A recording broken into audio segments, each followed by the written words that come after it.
जय हिंद दोस्तों, good morning दोस्तों, गुड मॉर्निंग। मुबारक हो आपको। भारत ने ऑपरेशन सिंदूर चलाकर पहलगाम का बदला ले लिया है। आज सुबह की शुरुआत ऐसे होगी पता नहीं। बीच में मैंने रात को लाइव भी किया, टीवी प्रोग्राम के दौरान मैं लाइव था और उस वक्त 2 बजे से लेकर 5 बजे तक कंटिन्यू मैं लाइव रहा, तो इतना वक्त नहीं मिला कि मैं आपके साथ बातचीत कर पाऊँ। लेकिन उसके बाद भी मैंने अपने यूट्यूब पे एक छोटा सा लाइव किया था। आई होप आप लोगों ने देखा। 7 दिनों के बाद आपसे रूबरू होने का मौका मिला है। यूट्यूब ने स्ट्राइक दे दी थी मुझे। पहले तो मुझे लगा कि प्रधानमंत्री मोदी की नज़र मेरे यूट्यूब पे भी पड़ गई है और उनको लगा कि अग्निवीर का मुद्दा बड़ा उठा रहा है, तो क्यों ना इस चैनल को भी बंद कर दिया जाए। लेकिन फिर जब मुझे जानकारी मिली कि ये तो स्ट्राइक है यूट्यूब की, जिसने कहा कि आपने पहलगाम को लेकर जो अल्लाह अकबर का एक वीडियो था उसमें कुछ ऐसी चीज़ें थी जो मुझे नहीं डालनी चाहिए थी। मैंने यूट्यूब से कहा कि माफ़ कर दीजिए, लेकिन उसने कहा कि माफ़ी नहीं मिलेगी, 7 दिन आपको सज़ा भुगतनी पड़ेगी।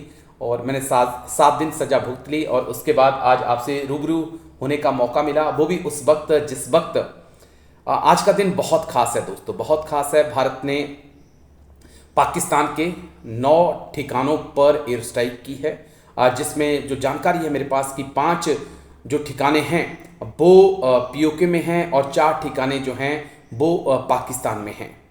और इस स्ट्राइक के दौरान 2-3 खास बातें आप याद रखिएगा। इस स्ट्राइक के दौरान भारत ने किसी भी पाकिस्तान के मिलिट्री बेस को निशाना नहीं बनाया, रिहायशी इलाकों को निशाना नहीं बनाया। भारत ने जो स्ट्राइक की है, एयर स्ट्राइक की है, वो सिर्फ और सिर्फ जो आतंकी ठिकाने थे जहां पर लश्कर, जैश और हिजबुल के जो कैंप थे उन जगहों को भारत ने निशाना बनाया है।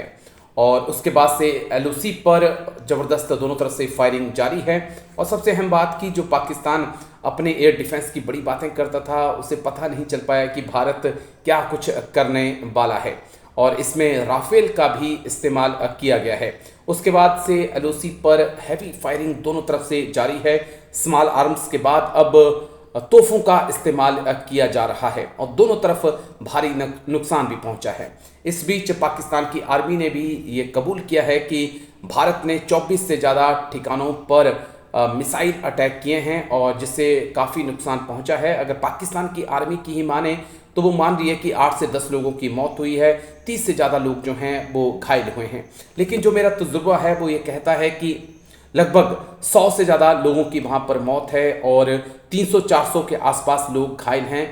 क्योंकि जो तस्वीरें पीओके के हॉस्पिटल से, पाकिस्तान के हॉस्पिटल से सामने आई हैं, वो जो अफरा तफरी देखने को मिल रही है वो इस बात का संकेत है कि काफ़ी नुकसान जो है वो पाकिस्तान को हुआ है। लेकिन पाकिस्तान की आर्मी कबूल नहीं करेगी, क्योंकि इतिहास गवाह है 1965, 1971 में भी कि जब जब पाकिस्तान की आर्मी हारती रही, लेकिन जब वो 1971 में जब 93,000 सोल्जर उनके सरेंडर कर रहे थे, तब भी पाकिस्तान का मीडिया और पाकिस्तान की आर्मी अपनी आवाम को यही बता रही थी कि हम ये जंग जीत रहे हैं।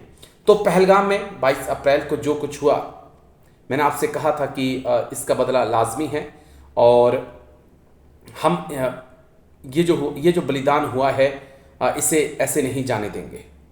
और उसके बाद प्रधानमंत्री मोदी ने तीनों ही सेनाध्यक्षों को बुलाया, लगातार मीटिंग्स हुई और तीनों ही सेनाओं को कहा कि जगह आप चुन लीजिए, वक्त आप चुन लीजिए और उसके बाद आतंक के आकाओं को सबक सिखाइए।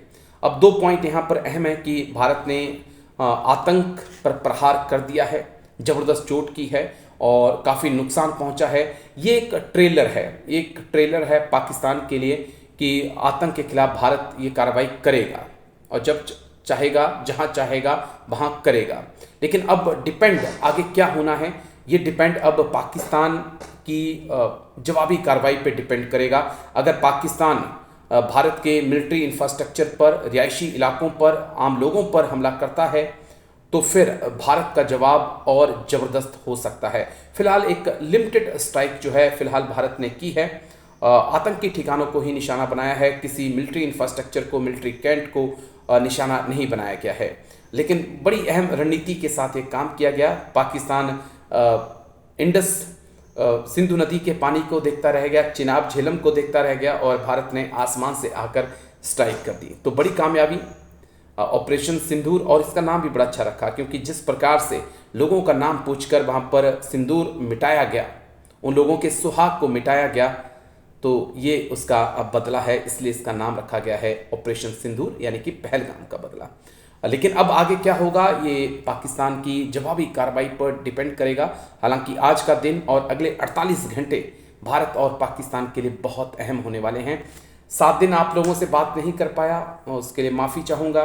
बहुत बुरा लग रहा था, बहुत बुरा लग रहा था क्योंकि आपसे रूबरू होने की आदत पड़ गई थी, लेकिन जब 7 दिनों तक आपसे बात नहीं हो पा रही थी, वीडियो नहीं डाल पा रहा था, तो कुछ कमी ऐसी लग रही थी कि कुछ कमी खल रही है। तो मिस किया मैंने अपने अग्निवीर भाइयों को, असम राइफल के भाइयों को। नॉर्थ ईस्ट मणिपुर को लेकर मेरे पास कई खबरें थी जो मैंने बनाई हैं, मैंने डालनी थी, लेकिन मैं डाल नहीं पा रहा था स्ट्राइक की वजह से। अभी कुछ खबरें आपके पास आएंगी, आई होप कि आप उन्हें पसंद करेंगे। ये हफ्ते भर पहले की हैं, लेकिन मैंने उन पर बहुत मेहनत की है, तो आई होप कि आप उन्हें लाइक करेंगे। और इस वीडियो को भी लाइक करिए। 2-3 चीज़ें, अलर्ट रहिए, बस 2-3 पॉइंट ऐड कर दूं। अलर्ट रहिए, परिवार को अलर्ट रखिए, कम से कम घर के अंदर 15 दिन का राशन जो है स्टॉक करके रखिएगा। इमरजेंसी लाइट, कैंडल्स, इनका भी जो है अपने पास रखिएगा। 10 से 15 दिन का स्टॉक आपके पास होना चाहिए, क्योंकि अगले 48 घंटे बहुत अहम हैं अपने लिए। एक अच्छी जो जगह है, आप अच्छी इन द सेंस की बंकर टाइप की जो जगह है वो आप रखिएगा, तलाश कर रखिएगा, क्योंकि अगर जंग जैसे हालात बनते हैं तो ये बहुत काम आती हैं। तो ये फ़िलहाल ये मैं आपसे इतना कहना चाहूँगा।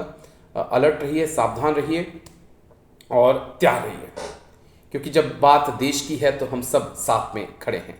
थैंक यू, जय हिंद। थैंक यू, जय हिंद। Thank you. अपना ख्याल रखिएगा। Take care.